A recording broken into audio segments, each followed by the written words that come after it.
Hi, this is Sarah, Soul Planners, and I can't wait to show you guys the new edition of the Soul Planner and some of the main features and how to use it. I am really passionate about women living in their strengths and their sweet spots and just living their life with intention and spending their time, their resource of time wisely. And it's something that actually is one of my sweet spots that I have learned over the years. I love time management and nerdy things like that. And I have always been in a situation where I am working a side business. I used to be in direct sales for 8 years, and now I've been working on this planner business. And I've usually had to fit in like full-time hours on part-time, full-time work on part-time hours. Or right now, honestly, with the Soul Planners business, I work a maximum of 6 hours a week, and I'm able to run the whole business on 6 hours a week. So I have figured out a couple things, and I want to help you, if you are time crunched, how to get the important things done. Not everything. I'm not going to teach you how to get everything done, just the important things. So let's jump into the new Soul Planner. Something new this year is this section on values. It's right in the beginning of the planner. And this is going to walk you through figuring out what are your core guiding values, what's important to you. And I spent all summer creating this content because I have, and I don't know if you have experienced this, but I've experienced a season where I set a goal, I worked on it really hard, achieved it, and realized, I don't know if that was the right goal because it was not lined up with my values. It didn't bring me closer to who I wanted to be. And I honestly ended up with some characteristics about myself that I didn't like. So I think before you even start setting the goal, you start with your values and you can figure out, does this goal line up with my values and who I want to be this year and what I want to cultivate in my life. So that is a couple pages. These are all values and descriptions, and you kind of rank them and you figure out what are your guiding values. And then the next section is the goal setting. And this is much more robust goal setting than the first edition of the planner. And this is because I think a lot of people don't know how to goal set. Or they've never done it and walked through the process before. The first edition of the Soul Planner just had like you create a goal and you review it every month, which that alone had blessed a lot of people. This is taking it a step further and walking you through how do you goal set. And I promise you will not find the word SMART goals in this whole document because I'm kind of sick of SMART goals. But the process is important. And so you'll see that idea woven in here, but you will not have to create an SMART goal. So this is the goal setting worksheet. And by the end, you will hopefully have clarity on what is your goal and what kind of activities would bring you closer to that goal, whether it's a goal in your business or your health or your marriage or the quality of your relationships. You will have some skin on this goal, on this tangible goal. And then I think I'm taking it an even more step further. There is this page on your morning routine and what would be an ideal morning for you, because I think the way you start your day determines how your day goes and could ultimately determine how your year goes and who you are becoming throughout the years. And so what would an ideal, and it's ideal, what would your ideal morning be like? That doesn't mean every morning looks like that, but what do you want it to look like? I love to start mine with reading, quiet prayer, just that silence where no one is asking me to do something or telling me to be somewhere or calling me, or it's silent in the morning, no notifications are going off, and so it sets my day up. So you set up your ideal morning routine, and it's nice to figure out how much time is needed, because really kind of figured out, I can do everything I really want to do in the morning. It's only 40 minutes. I can do that. And then there's this checklist on the bottom. It's a sun, and you will find this checkbox on the weekly page spread. On the top of each day, there's the sun, and you're going to check off, did I do my ideal morning routine? Because if you, you don't want to set your morning routine and never do it, but if you're asked every day, did you do it? You're more likely to create that habit. There's also a books to read list. Readers are readers.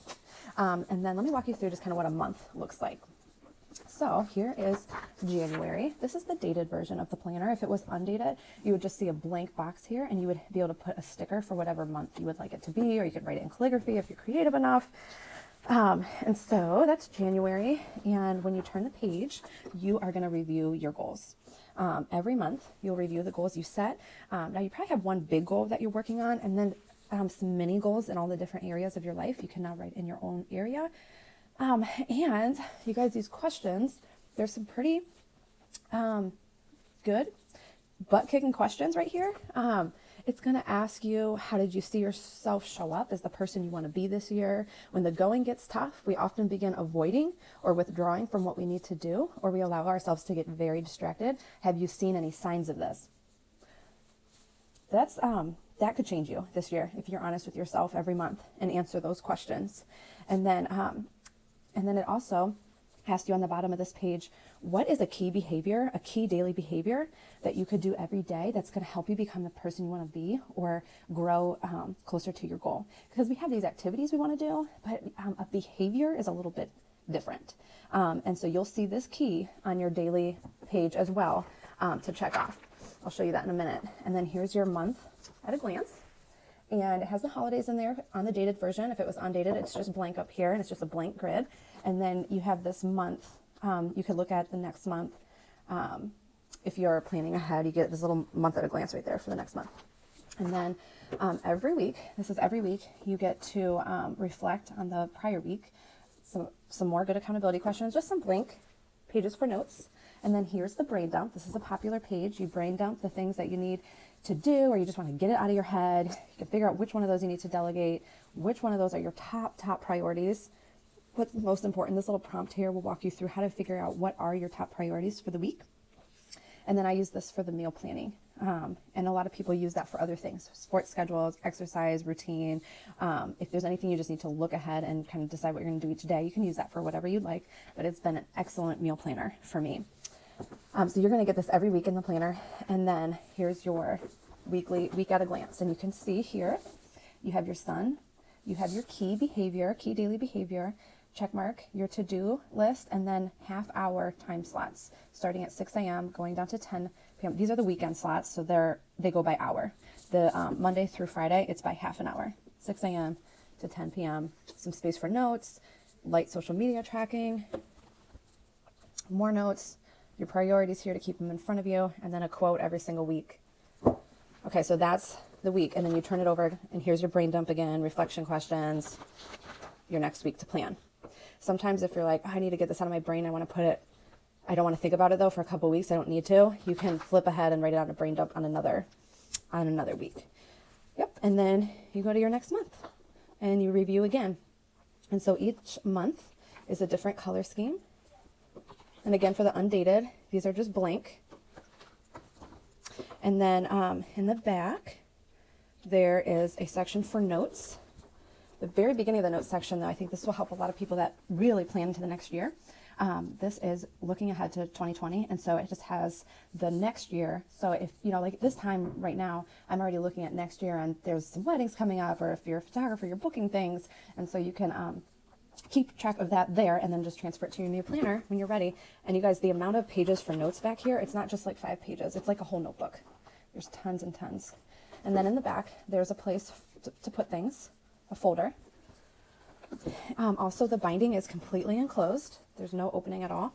Spiral binding, metal, and then your thing to enclose it.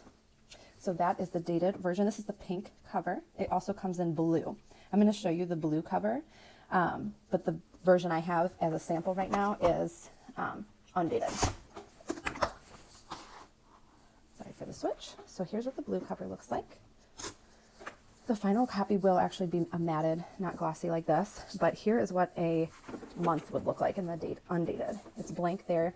You'll be able to put a sticker there. Also on the tab, it's blank right here. And you can either write that in or you'll be given a sticker to put that there. So in the dated planner, this is May, but if you want this to be June or wherever you start your year, it can be whatever you want it to be. And then the month at a glance is blank like this. This page is the same. And then the week at a glance, you write in your own dates right here. So that is the next edition of the Soul Planner. I hope you enjoy it.